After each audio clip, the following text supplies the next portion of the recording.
Hi friends, I'm Vishnu Kumar Agnihotri, your teacher, guide and well-wisher.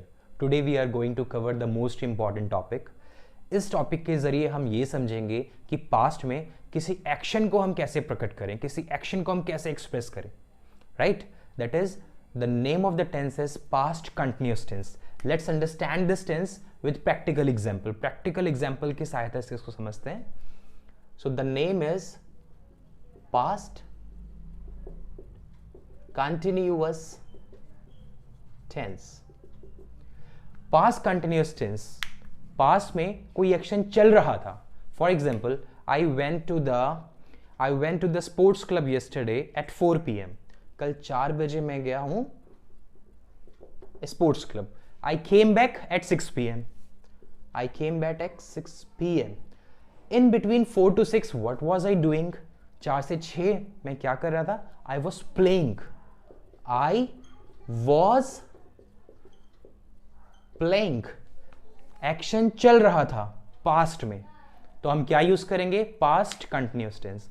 So identification के लिए आप ध्यान रखें, जब सेंटेंस के एंड में आ जाए रहा था, सेंटेंस के एंड में आ जाए रही थी या फिर रहे थे, according to classic grammar books, right?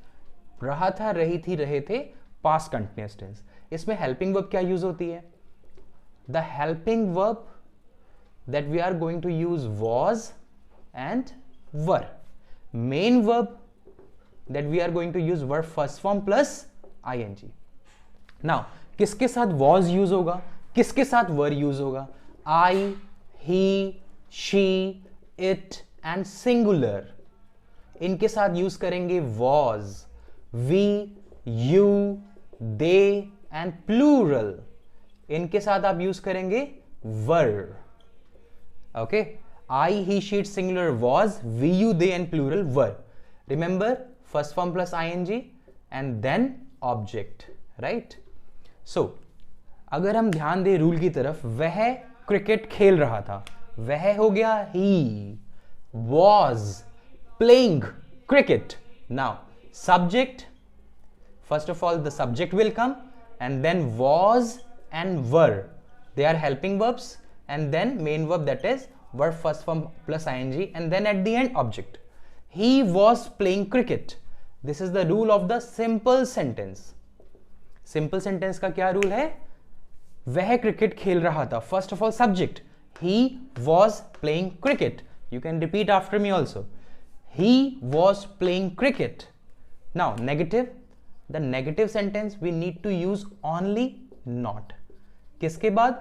Helping verbs के बाद. was were के बाद आप क्या यूज कीजिए? not. बाकी सब कुछ वैसे ही रहेगा. वह क्रिकेट नहीं खेल रहा था. he was not playing cricket. once again, he was not playing cricket.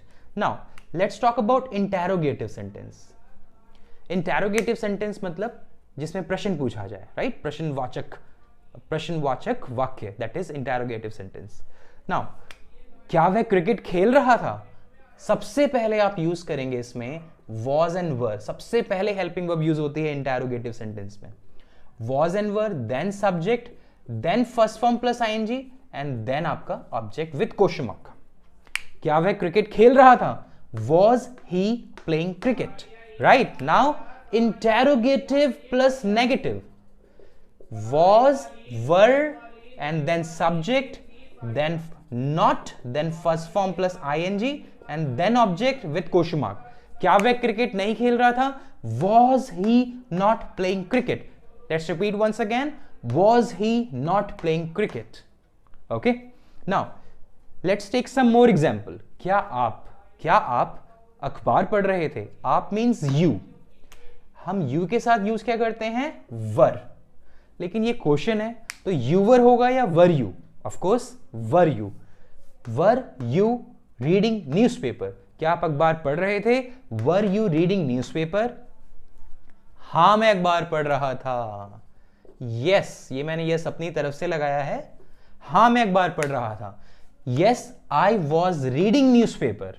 Once again, yes, I was reading newspaper.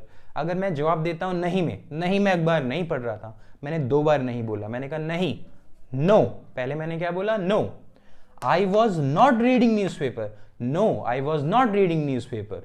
Feel it and then try to repeat, right? No, I was not reading newspaper. अच्छा, अब इसी तरह से आप देखिए, जरूरी नहीं है कि सारे सेंटेंसेस में रहा था, रही थी या रहे थे आए। आपको यह भी ध्यान रखना पड़ेगा, कुछ ऐसे सेंटेंसेस भी होते हैं जिनके एंड में ये नहीं आते, उसके बावजूद वो कंटिन्यूअस है। फॉर एग्जाम्पल, वह चारपाई पर लेटा हुआ था। लेटा हुआ था, लेटना मतलब लाई। लाई इज अ वर्ब, हमने इसमें यूज कर दी ING, it will become LYING, lying. वह चारपाई पर लेटा हुआ था, he was lying on cot. He was lying on cot, as simple as that.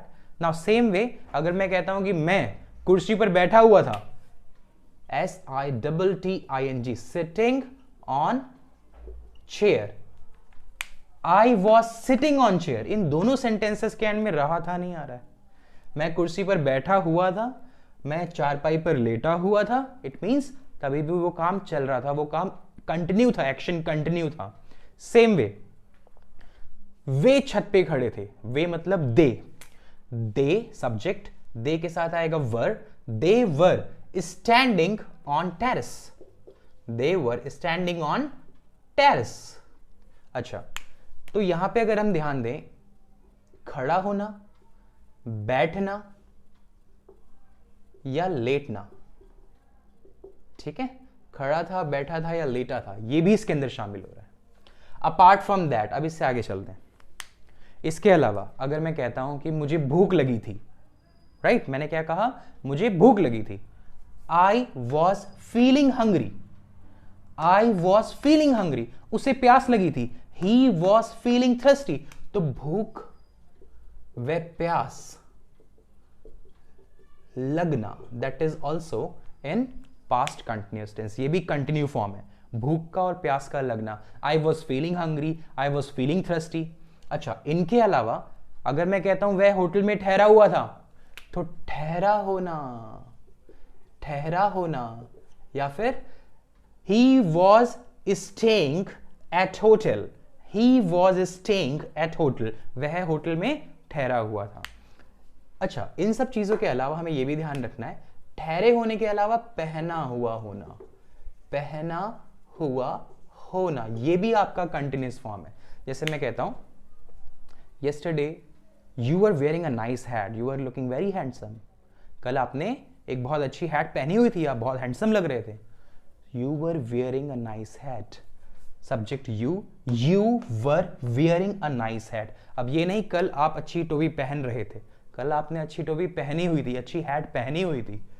yesterday you were wearing a nice hat, तो पहना होना पास्ट में, वो भी किस में आएगा, कंटिन्यूअस में। अच्छा, यहां पे एक सेंटेंस था lying, इसको मैंने कहा लेटना, राइट। लेटने के अलावा पड़ा होना, ये भी इसमें शामिल है।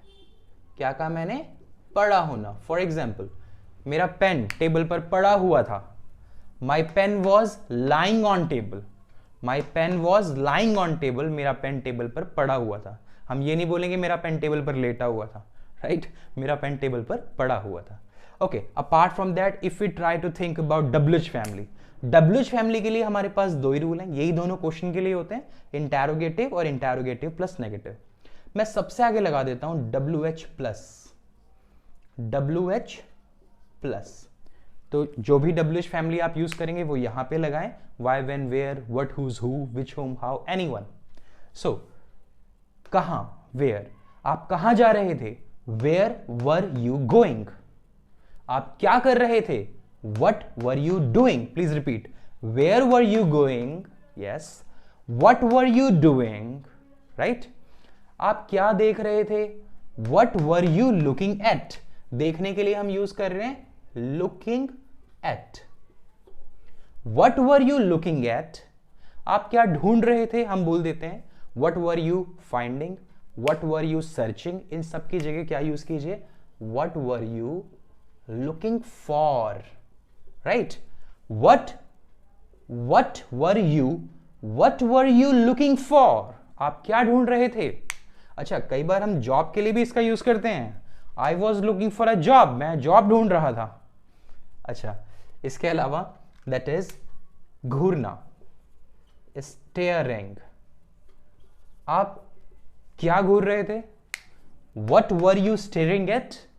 What were you staring at? Once again, what were you staring at? Right? So, this is what the complete chapter. I hope you have understood the full concept.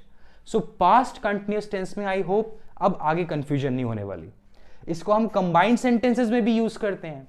combined sentence में हम past indefinite के साथ use करते हैं। जैसे मैं बाहर निकला, जब मैं बाहर निकला बारिश हो रही थी, बारिश हो रही थी। नाउ जब मौसम की बात करते हैं तो उसमें सब्जेक्ट तो नहीं होता, तो हमें इट लगाना पड़ता है। It was raining, it was raining outside, या फिर it was raining when I started from home, जब मैं घर से निकला। When I left home, when I started from home, it was raining outside. So यहां पे जो फर्स्ट पार्ट है व्हेन आई स्टार्टेड या when I left my home, ये पास्ट इंडेफिनिट है, राइट? जब मैं वहां पहुंचा, वह खाना खा रहा था। जब मैं वहां पहुंचा, again past indefinite. When I reach there, reach की second form reached, when I reach there, वह खाना खा रहा था, he was eating food. So combined sentences में भी इसका यूज करते हैं।